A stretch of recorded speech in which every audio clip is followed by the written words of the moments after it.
Bonjour, je suis Guillaume, bienvenue sur ma chaîne La Chambre d'Arnaud Goupil pour une nouvelle vidéo de tuto autofocus en vidéo sur le Sony A7 IV, la deuxième vidéo d'autofocus qui suit celle en photo, donc allez la voir si vous êtes intéressé par celle-ci. Pourquoi on voit ça aussi en vidéo? Parce qu'il va y avoir des choses différentes vu qu'on n'est pas dans le même paradigme qu'en vidéo. En effet, lorsqu'on filme, on a l'autofocus qui doit se faire en continu et du coup les modes d'autofocus peuvent changer et la façon d'y accéder aussi, donc on va voir ça ici. Pour ce qui ne change pas dans l'appareil photo, on a toujours accès à la détection des yeux de la même manière qu'en photo. Donc du coup, on va pouvoir avoir le choix de pouvoir choisir entre les deux yeux, donc soit œil droit ou gauche, soit le mettre en automatique. Et l'intérêt que ça va pouvoir avoir, c'est si par exemple vous avez un œil qui est plus éclairé que l'autre, il se peut que l'appareil photo veuille toujours choisir un œil. Et si vous voulez avoir l'autre, bien évidemment, en choisissant de prioriser cet œil-là, enfin, ou de que choisir cet œil-là, l'appareil photo vous permettra de juste faire le focus là où vous voulez, ce qui pourra vous aider pour des plans particuliers. Donc ça reste bien évidemment en vidéo et on a aussi l'accès au choix des êtres humains, des animaux et des oiseaux. Et vous pourrez aussi choisir si vous voulez enlever un des modes dans les menus de la même façon. Donc ça marche de la même façon qu'en photo. Moi, je l'ai personnalisé sur un bouton pour pouvoir choisir rapidement le sujet, mais ça, on verra ça dans la vidéo de personnalisation des boutons du Sony A7 IV. Donc ce qui va notamment changer sur le Sony A7 IV en vidéo, comme c'était le cas sur le A7S III et comme c'est le cas aussi sur le A1, c'est dans les modes et dans les zones autofocus. Donc ce que vous avez, c'est que vous n'avez plus de mode AFA, ou d'avoir le mode qui vous permet de faire la mise au point manuelle et l'autofocus, donc le DMF, vous n'avez que accès à l'AF continu, AFC et l'autofocus manuel. Ne vous inquiétez pas cependant, vous avez encore l'AFS qui est disponible et ça vous permet notamment en manuel de pouvoir faire la mise au point où vous voulez de manière assez douce en fonction des paramètres que vous avez choisis en vitesse de transition et de changement de sujet qui sont disponibles.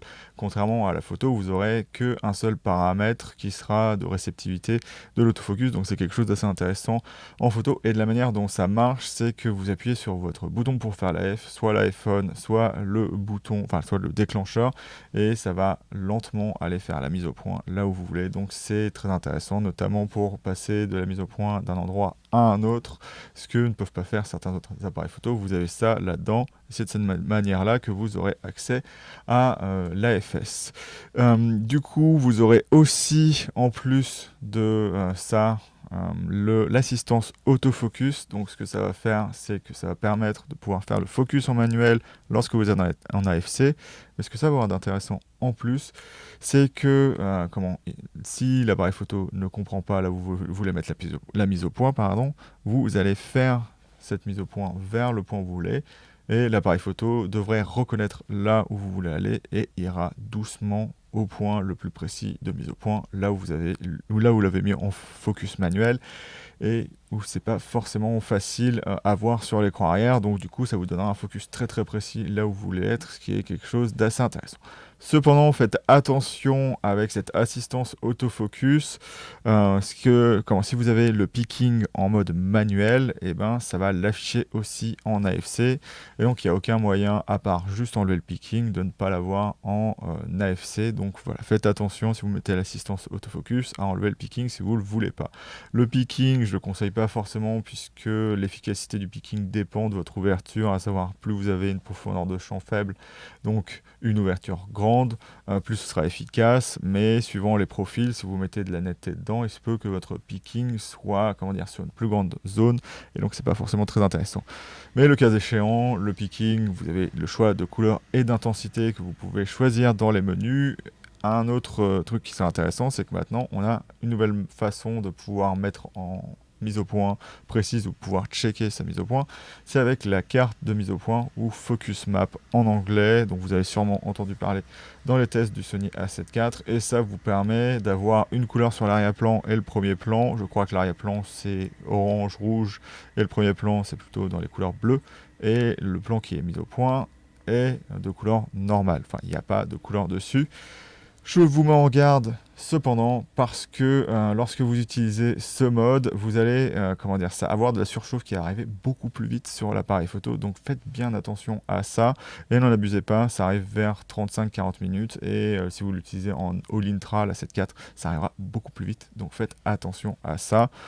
Du coup, ce qui va aussi changer, c'est dans les modes autofocus. Si vous avez accès à tous les modes de zone, donc zone large jusqu'au collimateur simple, vous n'avez plus accès à l'autofocus continu, au mode tracking, real-time tracking. Et ça, il faudra l'activer en touchant sur l'écran arrière de l'appareil photo ou si vous êtes dans le viseur en activant le pad tactile. Et le pad tactile s'activera lorsque vous appuyez sur une zone et la flèche commencera à s'afficher. C'est exactement la même chose qu'en photo. Et donc, c'est la seule manière d'avoir le tracking en vidéo. Donc, faites bien attention à ça. Sinon, moi, je vous conseille de mettre la zone large si vous n'avez pas de sujet à détecter.